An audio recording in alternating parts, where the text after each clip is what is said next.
मुंबईत पाणी टंचाईचा प्रश्न गंभीर निर्माण झालाय, त्यावर सभागृहातही सर्वपक्षीय चर्चा झाली। मात्र चर्चेदरम्यान सभागृहात गोंधळ सुरू झाला। विरोधकांना बोलू दिलं जात नाही असा आरोप करत काँग्रेसच्या नगरसेवकांनी गदारोळ केला। पुणे जिल्हा परिषदेचा अर्थसंकल्प जाहीर करण्यात आला। 2026-27 वर्षाचा 301 कोटींचा अर्थसंकल्प जाहीर झालाय। मागील वर्षीच्या मूळ अंदाजपत्रकापेक्षा 9 कोटी रुपये अधिकचा अर्थसंकल्प मुख्य कार्यकारी अधिकारी गजानन पाटील यांनी सादर केला। मुंबई पोलीस आयुक्त देवेन भारती यांच्याकडून मुंबई शहरातल्या हरवलेल्या महिला आणि मुलांना शोधण्यासाठी विशेष मोहीम राबवली जाते। या अंतर्गत अंधेरी पोलिसांना काही महिलांना शोधण्यात यश आल्याची माहिती।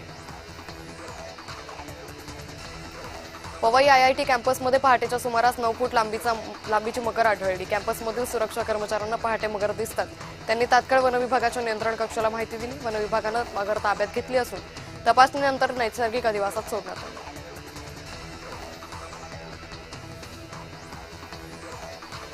कल्याण डोंबिवली महानगरपालिका हद्दीतील 27 गावांमध्ये राबवण्यात येणाऱ्या क्लस्टर योजनेविरोधात स्थानिक भूमिपुत्रांमध्ये तीव्र नाराजी। या पार्श्वभूमीवर नागरिकांनी केडीएमसी मुख्यालयावर धडक दिली। शासन निर्णयाची होळी करत आणि परिपत्रकाचे कागद फाडत निषेध व्यक्त केला। नागपुरात गॅस सिलेंडर तुटवड्याच्या मुद्द्यावरून पवार गटाचे नेते अनिल देशमुख यांच्या नेतृत्वात व्हरायटी चौकात आंदोलन करण्यात आले। शासनाच्या चुकीच्या धोरणामुळे गॅस तुटवडा निर्माण झाला असून त्याचा फटका सर्वसामान्य नागरिकांना बसतोय अशी टीका देशमुखांनी केली।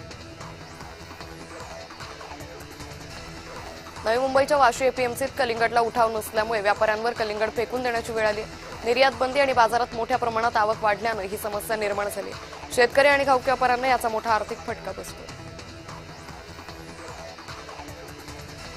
हिंदी चित्रपट सृष्टीतील अभिनेता अक्षय कुमार यांनी गॅस सिलेंडरच्या टंचाईबाबत भाष्य केलं। पत्नीनं 2 इलेक्ट्रिक शेगड्या विकत घेतल्याचं अक्षय कुमार यांनी सांगितलं।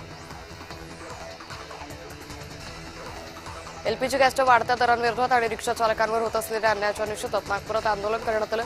गॅस दरवाढ तात्काळ कमी करावी आणि रिक्षा चालकांना न्याय द्यावा अशी प्रमुख मागणी आंदोलकांनी केली। पुण्याच्या महापौर मंजुषा नागपुरे यांनी नागरिकांना आवाहन केले। गॅस सिलेंडरची साठेबाजी किंवा काळाबाजार होत असल्यास पुणेकरांनी थेट महापौरांशी संपर्क साधण्याचं आवाहन केलं। प्रशासनाला कारवाई करण्यास सांगणार असंही नागपुरे म्हणाले। ठाणे जिल्ह्यातल्या हॉटेलमध्ये आता चुलीवर जेवण बनवलं जातंय। ठाण्यातील 60% हॉटेल गॅस सिलेंडर नसल्यामुळे बंद पडली। परिणामी हॉटेल व्यवसाय करणाऱ्या मालकांनी आता हॉटेलच्या समोरच चूल मांडून जेवण बनवायला सुरुवात केली।